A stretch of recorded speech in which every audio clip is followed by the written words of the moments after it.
الشيطان الرجيم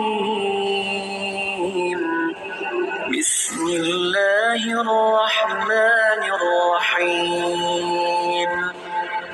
2016 সালের রমজান মাসের কোনো একদিনের ঘটনা। চেহারি খেয়ে ফজরের নামাজ পড়ে রিক্সা নিয়ে বেরোবো। অপু, আমি রিক্সা নিয়ে বেরোলাম। এমন সময় আমার স্ত্রী আমাকে বলল, শোনো, বাড়িতে কিন্তু চাল ডাল কিছুই নেই। ইফতারের আগে আগে বাজার নিয়ে বাড়িতে ফিরে এসো। পাশের বিছানায় মা বসেছিল, সে বলল, ও বাবা রতন, আমার ওষুধ ফুরিয়ে গেছে, ওষুধ আনতে হবে। রমজান মাসে আগাবেলা তেমন যাত্রী পাওয়া যায় না, 2-4টা যাত্রী যাও পাওয়া যায়। এই প্রচন্ড রোদ আর গরমে রোজা রেখে রিক্সা চালাতে বড় কষ্ট হয়। কি আর করা, এই একমাত্র রিক্সা চালিয়েই চলে আমার সংসার। মাথার উপরে 2টি মেয়ে সন্তান আছে আমার, তার উপরে বিধবা অসুস্থ মা। জোহরের নামাজের আগ পর্যন্ত হাতে গোনা কয়েকজন যাত্রী পেলাম। তারপর জোহরের নামাজ পড়ে রিক্সা নিয়ে বাজারের দিকে যাচ্ছিলাম।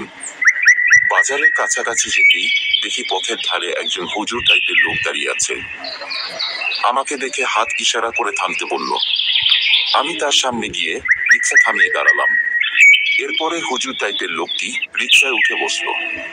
আমি রিক্সা চালাতে শুরু করে বললাম, কোথায় যাবেন? অনেক দূরে যাব। যাবে তো নাকি? টাকা দিলে আমি সব জায়গায় যাইতে রাজি, বলে আমি সামনের দিকে এগোতে লাগলাম।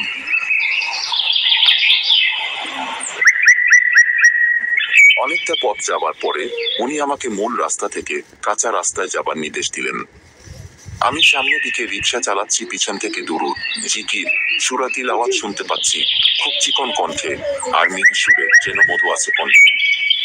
আমার 30-32 বছরের জীবনে এত সুন্দর তিলাওয়াত আগে কখনো শুনি নাই। এক সময় আমার যেন ক্লান্তি কেটে গেল।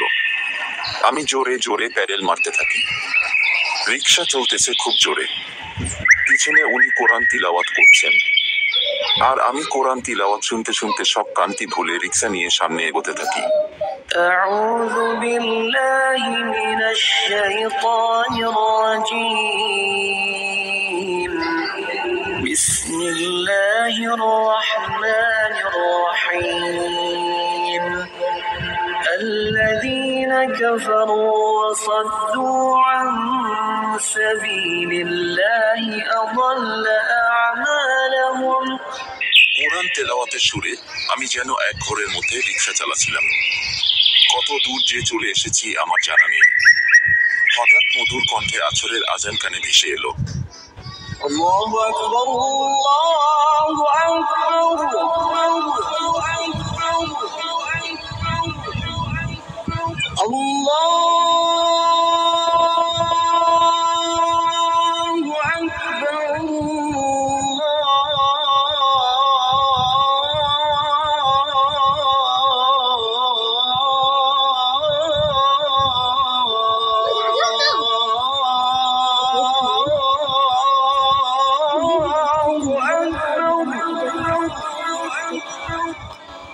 আজান শেষ হতেই পিছন থেকে হুজুর বলল, কিছুটা সামনে গিয়ে ডানে একটা সরু রাস্তা পাবে। সেই রাস্তা ধরে একটু সামনে একটি মসজিদ আছে, সেখানে চলো, ওই মসজিদে আসরের নামাজ পড়বো। হুজুরের কথা মতো আমি সামনের দিকে এগোতে লাগলাম।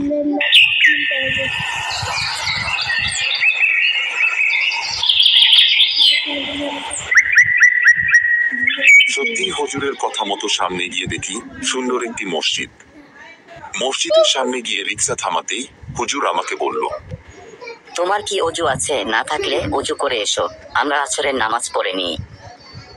এই কথা বলে হুজুর রিক্সা থেকে নেমে মসজিদের ভিতরে প্রবেশ করলো।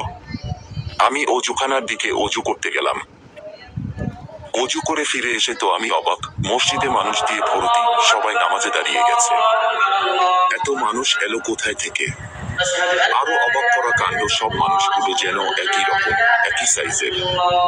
আর সেই হুজুর ইমামের জায়গায় দাঁড়িয়েছেন। মাথায় নানা চিন্তা ঘুরপাক খেলেও সেগুলো বাদ দিয়ে দ্রুত মসজিদে প্রবেশ করলাম। নামাজের একামত হচ্ছে, নামাজ ধরতে হবে।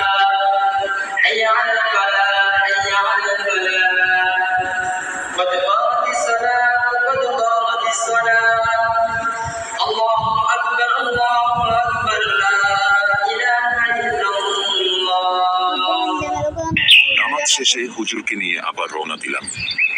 আমি ভেবেছিলাম হুজুরকে যেখান থেকে এনেছিলাম সেখানেই আবার যাবে, কিন্তু না, আমার ধারণাটা ভুল ছিল। হুজুর আমাকে অন্য রাস্তায় যেতে বলল। আমি সেই আবার অনবরত প্যাডেল মেরে চলছি। মাঝে মাঝে রাস্তায় কোনো মোড় আসলে উনি নির্দেশ দেয় ডানে বামে যাওয়ার জন্য। একসময় বিকেল ঘনিয়ে সূর্য ডুবো ডুবো করছে। আমার শরীর ভেঙে গেছে আর চালাইতে পারছিলাম না। তখনই উনি বলল, রিক্সা থামাও এখানে। আমি রিক্সা থামালাম।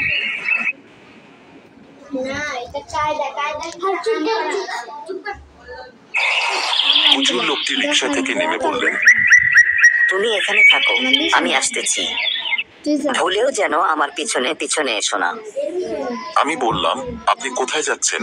এখানে তো কিছুই নাই, শুধু মাঠ আর মাঠ। তুমি এখানেই বসে থাকো, আমি একটু পরেই আসছি।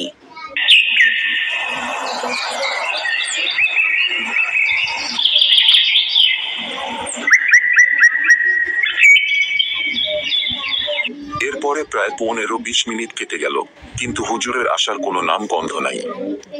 রিক্সার পাশে দাঁড়িয়ে আমি চিন্তা করলাম, এই লোকটা তো আমার ভাড়াটাও দিয়ে গেল না। কোনো জায়গায় নিয়ে এসে মাঠের মাঝখানে দাঁড় করিয়ে চলে গেল।